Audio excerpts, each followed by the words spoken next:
Muy buenos días a todos, bienvenidos, bienvenidas, mi nombre es Horacio Urteaga y el día de hoy vamos a intentar acabar el capítulo 30. Capítulo que nos ha ido presentando una dinámica un poco triste en la vida de Jacob. Como hemos visto hacia el final del capítulo 29, Jacob llega a contraer dos esposas, llega a tener dos esposas. Estas esposas son hermanas, se llaman Lea y se llaman Raquel. Estas hermanas tienen una dinámica en cierto sentido de, no sé, es competencia con respecto al amor de Jacob. Lea sabe que Jacob ama a Raquel, Raquel sabe que Jacob la ama, pero hay un problema. Dios, en cierto sentido, concede en esta familia que Raquel no pueda tener hijos y Lea sí. Así que se arma una dinámica muy tóxica en la familia y que hemos analizado en las clases anteriores y hemos tratado de rescatar algunos principios importantes al ver este mal ejemplo en la familia de Jacob. Pero recordemos lo siguiente. Jacob está trabajando para su suegro se llama Labán. Labán tiene la fama de ser un engañador y ser un convenido y ser alguien que en cierto sentido siempre está buscando sacar beneficio propio. Algo parecido a Jacob. Así que en cierto sentido Dios lo ha guiado a un lugar donde él puede verse como reflejo en su suegro. Su suegro le engañó porque su suegro en lugar de darle a su hija Raquel le entregó a su hija Lea. Y por eso es que ahora Jacob tiene dos esposas, considero yo equivocadamente. Y hemos visto el por qué es equivocado el que haya tomado esta decisión. Pero Jacob está trabajando para su suegro Labán. En total va a trabajar durante 14 años. Porque 7 años va a ser de trabajo para la dote de Lea y 7 años para la dote de Raquel. Pero el último hijo que llega a tener en la genealogía que hemos visto en el capítulo 30 es José. El único hijo de Raquel hasta ahora. Va a ser el hijo favorito de Jacob, lamentablemente. Pero ya se han cumplido los 14 años de trabajo de Jacob para Labán. Así que Jacob va a hablar con Labán para volver a su tierra, a la tierra prometida, y en cierto sentido prosperar su familia, sustentarla y desarrollarse en el lugar donde Dios quiere que ellos estén. Así que vamos a ver cómo responde Labán y qué podemos aprender de esta última parte del capítulo 30 el día de hoy para nosotros. Así que vayamos al texto luego de esta introducción y veamos el versículo 25. Dice lo siguiente: por el tiempo en que Raquel dio a luz a José, sucedió que el Jacob le dijo a Labán: déjame ir y volveré a mi lugar, a mi propia tierra. Entrégame a mis mujeres y mis hijos, porque por quienes te he servido, y déjame ir. Tú bien sabes cómo he trabajado para ti. Y Labán le respondió: si merezco que me trates con bondad, quédate. Se me ha revelado que gracias a ti el Señor me ha bendecido. Y añadió: dime cuánto quieres ganar, que yo te lo pagaré. Y Jacob respondió: tú bien sabes cómo he trabajado para ti, y cómo ha estado tu ganado conmigo. Lo poco que tenías antes de mi llegada ha crecido en gran número. Con mi llegada el Señor te ha bendecido. Pero ¿cuándo haré algo también por mi propia casa? Acá sucede la dinámica de la conversación ya en el momento donde Jacob quiere irse. Ya se han cumplido los 14 años de trabajo que Jacob se comprometió a trabajar para Labán. Me encanta porque Jacob está cumpliendo su palabra. Y de todas maneras le tiene que pedir permiso a Labán, porque en esta cultura patriarcal no era que Jacob simplemente se desaparecía y se iba con las mujeres, por más que ya había trabajado los 14 años. Así que habla con Labán, pero Labán le dice algo bien interesante. Le dice: por favor, quédate. Me he dado cuenta y se me ha revelado a mí, lo más probable en el sentido original es que por adivinación, eso nos muestra que Labán no servía al Dios de Israel, no servía al Dios verdadero.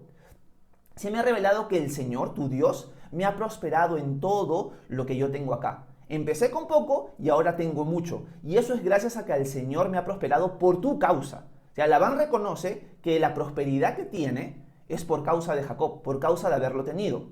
Entonces, obviamente, quiere que Jacob continúe ahí para que lo siga prosperando. Así que, en cierto sentido, Labán quiere que Jacob se quede por conveniencia. Jacob, en cierto sentido, le está confirmando de que Dios ha sido el que lo ha bendecido por causa de él en esta tierra. Recordemos que Jacob tiene una promesa de parte de Dios de prosperar su descendencia, de enriquecerlo también, de darle la tierra prometida y de que por medio de él va a venir un descendiente que va a ser de bendición para todo el mundo.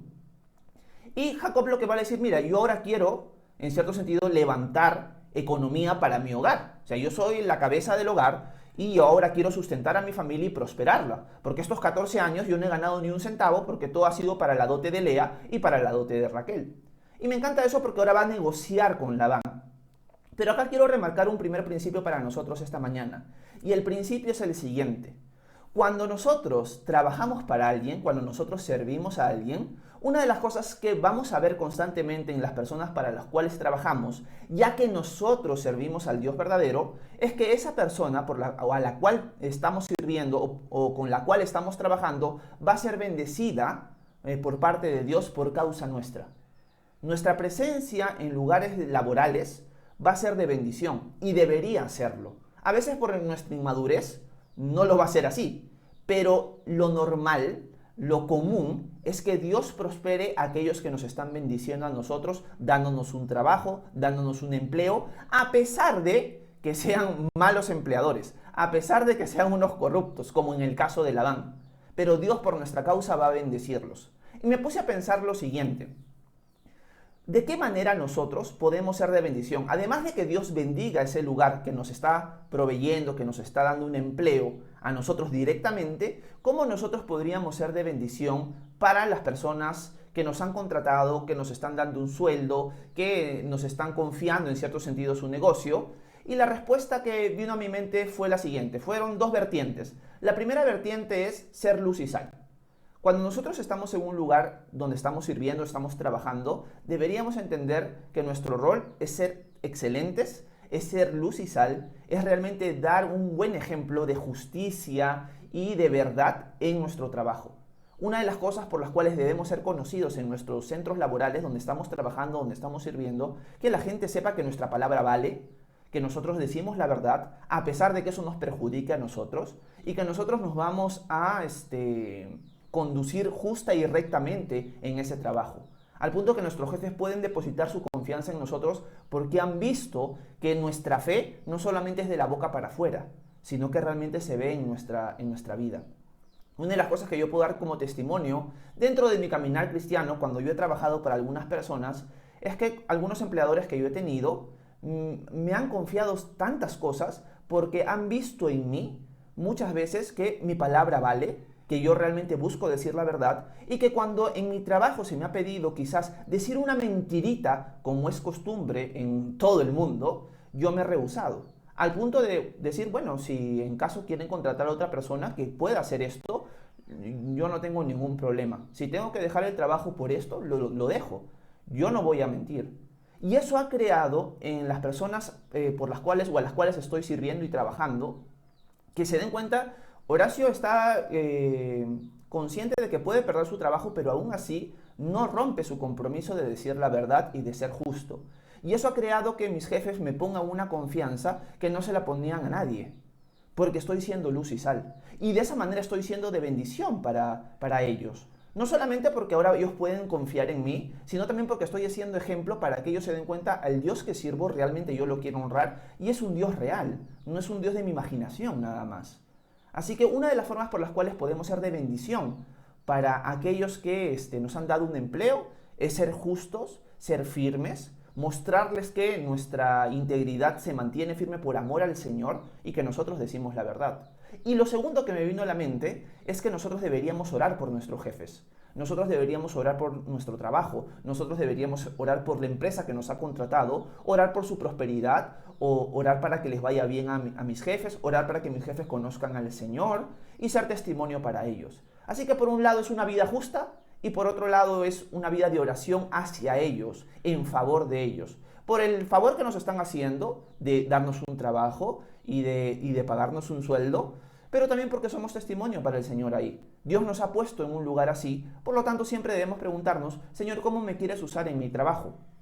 A veces, y agrego acá algo que no había pensado decir, a veces pensamos que la iglesia y nuestro trabajo son lugares distintos. ¿A qué me refiero?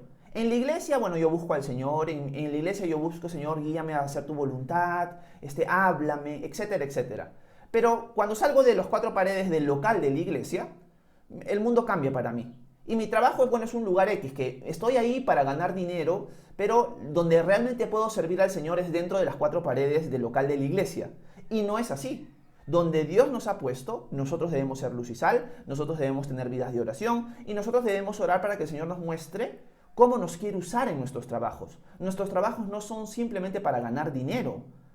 Dios nos ha puesto ahí con un propósito. La pregunta es, ¿oras y le pides al Señor que te muestre cuál es ese propósito por el cual estás trabajando en cierto lugar? Deberías empezar a hacerlo. Deberías empezar a decir, Señor, ¿cómo me quieres usar acá? Deberías orar por las personas que te rodean para que puedan conocer al Señor también igual que tú y ser luz y sal. Así que en esos sentidos nosotros podemos ser de bendición para aquellos que nos han contratado, para aquellos que nos están dando un empleo y nos están pagando un sueldo. Así que es importante entender eso. Jacob, en el caso de su suegro Labán, él está trabajando para Labán, ha podido ver en su propia vida que Dios está bendiciendo a Labán por causa de él, de una manera sobrenatural. Pero también porque Jacob puede decirle a Labán, yo me he conducido justamente delante de ti. Tus rebaños han sido bien cuidados por mí y tú sabes cómo yo me he conducido. Así que no puedes dudar de mi integridad porque tú la has visto con tus propios ojos. Que esas mismas frases puedan ser dichas por nosotros con nuestros jefes. Que nuestros jefes no puedan decir nada en contra de nosotros porque hemos sido luz y sal, porque hemos orado por ellos y porque Dios sobrenaturalmente ha bendecido ese negocio por causa de nuestra estadía ahí. Así que eso quede bien marcado. Quiero compartirles un pasaje o dos pasajes que Pablo le da a la iglesia de Éfeso y a la iglesia de Colosenses con respecto a aquellos que trabajamos para otras personas. Miren lo que Pablo dice en Efesios capítulo 6, versículos 5 y 6. Dice lo siguiente: ustedes los siervos obedezcan a sus amos terrenales con temor y temblor y con sencillez de corazón como obedecen a Cristo. No actúen así solo cuando los estén mirando, como los que quieren agradar a la gente, sino como siervos de Cristo que de corazón hacen la voluntad de Dios. Y en Colosenses 3:22 vuelve a repetir algo similar y dice: ustedes los siervos obedezcan en todo a sus amos terrenales, no solo cuando los ven, como si quisieran agradar a sus semejantes, sino con sinceridad de corazón, por temor a Dios. Según lo que Pablo está diciendo aquí, podríamos decir también lo siguiente: al final, nuestro jefe o nuestros jefes deberían estar por debajo de quien sí realmente es el jefe final. Y el jefe final es Jesús. El jefe final es Dios. Por lo tanto, en nuestros trabajos, conduzcámonos como si Dios fuera nuestro jefe.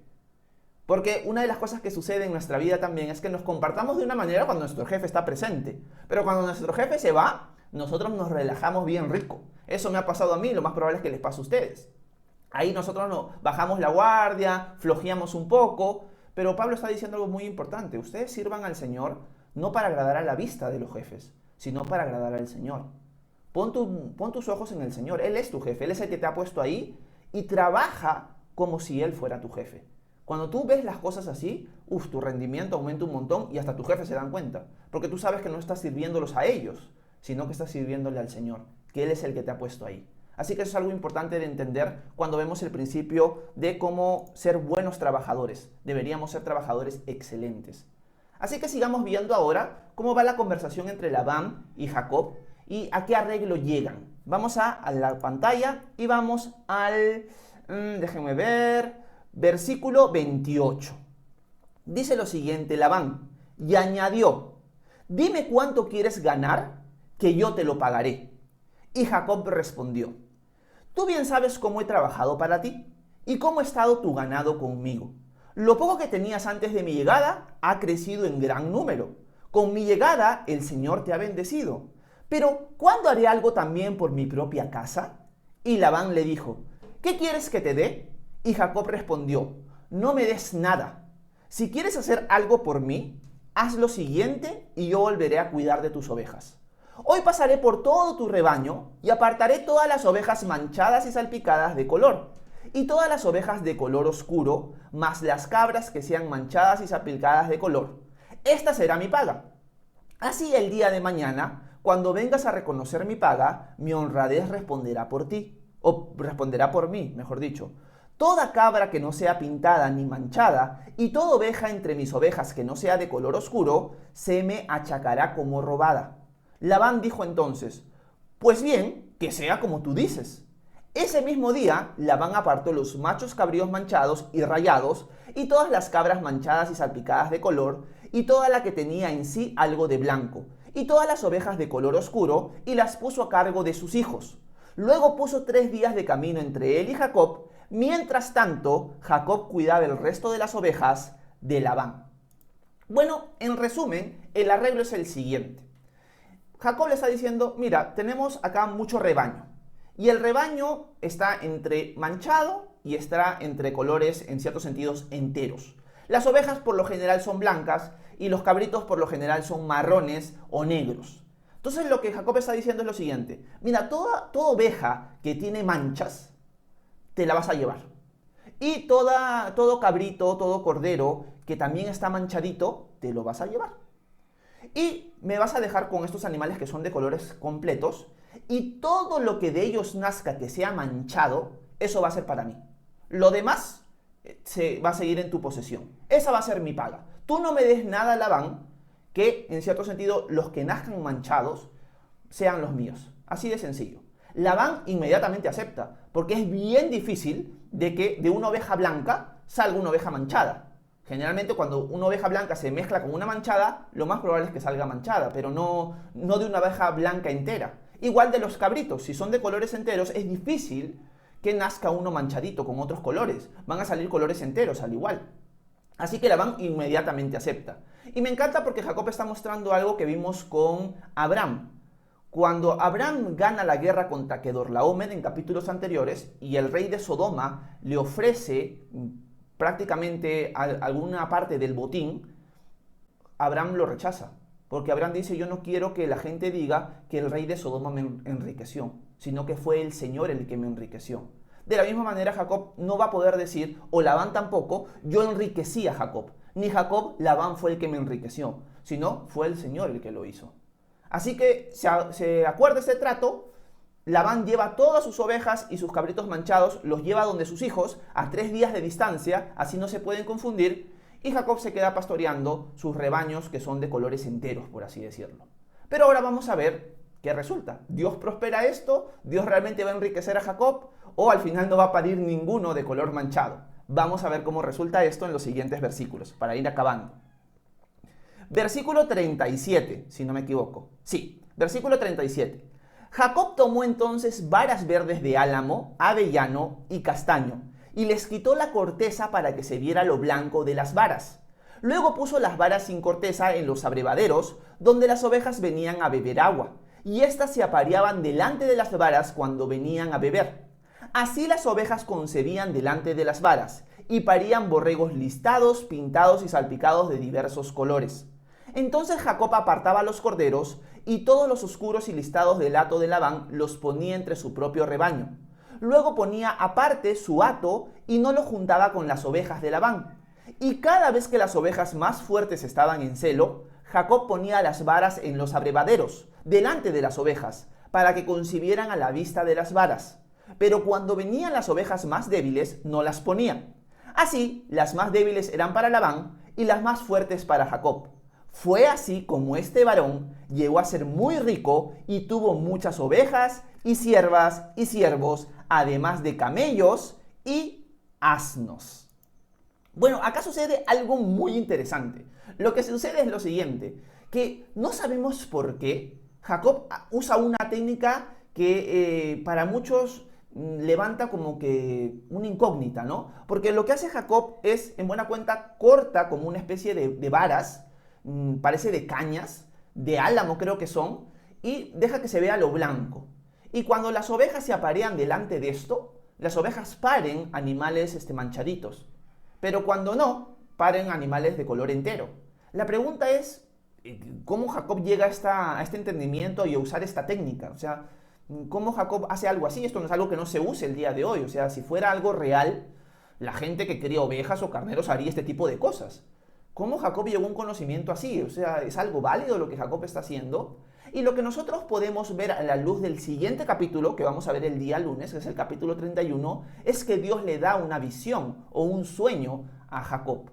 Y le muestra la forma de, en cierto sentido, que las ovejas nazcan de esa manera. O sea, es algo sobrenatural. Y ustedes lo pueden confirmar en el capítulo 31.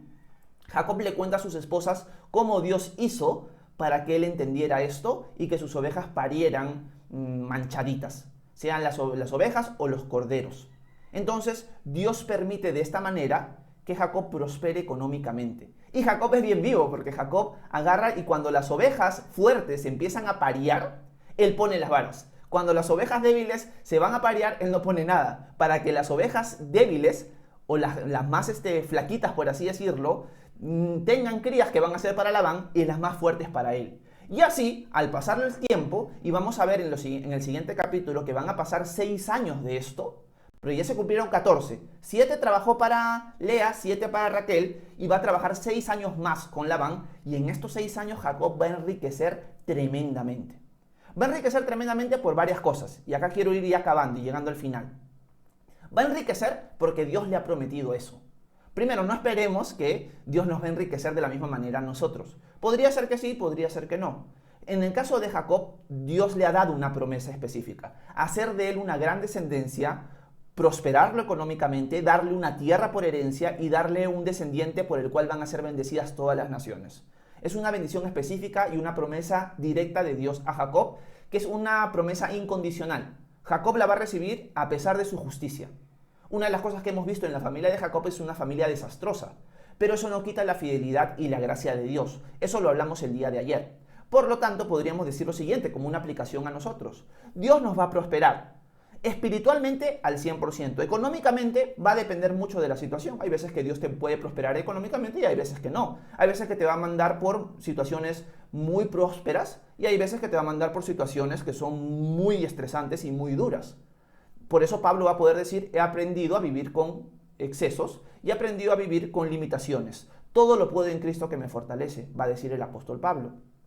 En el caso de Jacob estamos viendo que Dios es fiel. En nuestro caso también vamos a ver lo siguiente: Dios sigue siendo fiel a pesar de tiempos prósperos y a pesar de tiempos con limitaciones. Dios siempre va a cumplir sus promesas en Cristo Jesús y nuestra confianza está en Él. Él nos bendice no porque lo merezcamos, sino porque Él quiere bendecirnos, porque Él es fiel, porque Él es amor, porque Él nos quiere bendecir en Cristo Jesús. Eso es algo muy importante de entender. Pero también vemos algunos principios importantes que apunté con respecto a la forma en la que Jacob se desenvuelve con Labán. Sí, Dios lo está prosperando de una manera sobrenatural, con el tema de las ovejas manchadas y salpicadas, igual con los carneros.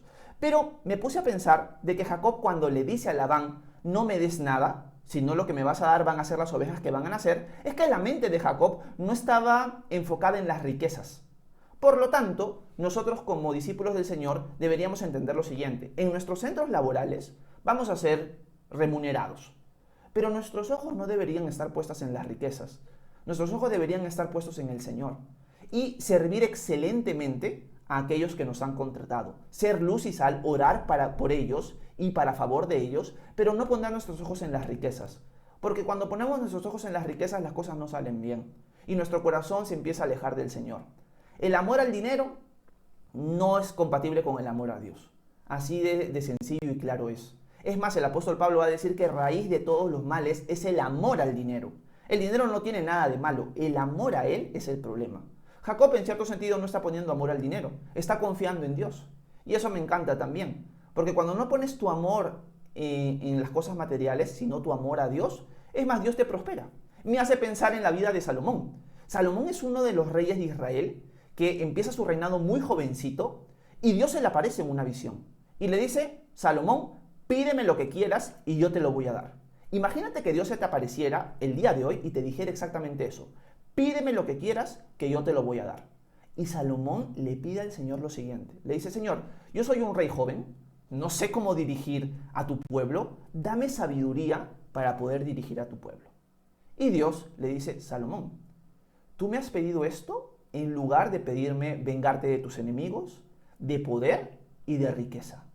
Por lo tanto, como me has pedido lo esencial, que es sabiduría para saber conducirte, te voy a dar una sabiduría que nadie más en el mundo va a tener. Tú vas a ser el más sabio de la historia. Pero además de eso, como no me pediste riquezas, poder y vengarte de tus enemigos, yo te voy a dar también eso. Te voy a dar poder, riquezas y que puedas vengarte de tus enemigos, Salomón. Y Dios bendice a Salomón porque Salomón no tenía sus ojos puestos en las riquezas, sino tenía sus ojos puestos en el Señor y quería servirlo correctamente. Por lo tanto, otro principio que tenemos que ponernos a pensar es ser excelentes. ¿Qué significa ser excelente? Significa que no haces solamente lo bueno, sino lo excelente. Significa que buscas ser el mejor. No para tu propia gloria, no para que la gente te aplaude y diga: ¡ay, qué bien lo haces, Horacio! ¡Qué bien lo haces los que están escuchando! Sino porque quieres agradar a Dios y hacer las cosas excelentes para Él. En medio de tratar de ser excelente vas a encontrar que eres en cierto sentido débil, que en cierto sentido fallas, pero eso nos recuerda que Dios nos está bendiciendo no porque lo merezcamos, sino porque Él quiere bendecirnos y Él nos guía y Él nos sustenta. Así que es algo muy importante de entender. Y por lo último que podríamos decir es siempre confía en Dios. Mi hija está tocando la puerta por si acaso para los que ya la conocen a Sofía, pero siempre confía en Dios. Siempre confía en Dios y pon tu mirada en Él. Porque Él va a ser el encargado de prosperarte, de bendecirte, de guiarte, de usarte donde estás trabajando. Y en el caso de Jacob ha sido así. Así que terminemos tomando el consejo del apóstol Pedro en su primera carta en el capítulo 5. Pedro dice lo siguiente: humíllense bajo la poderosa mano de Dios para que los exalte cuando fuere tiempo, echando toda tu ansiedad sobre Él, porque Él tiene cuidado de ustedes. Así que en medio de nuestro trabajo y servicio a los demás, honremos a Cristo, que Él es nuestro Señor, no para la vista de nuestro jefe, sino para la vista de Él, y pongamos toda nuestra confianza y excelencia hacia Él. Espero que este tiempo haya sido de edificación para ustedes.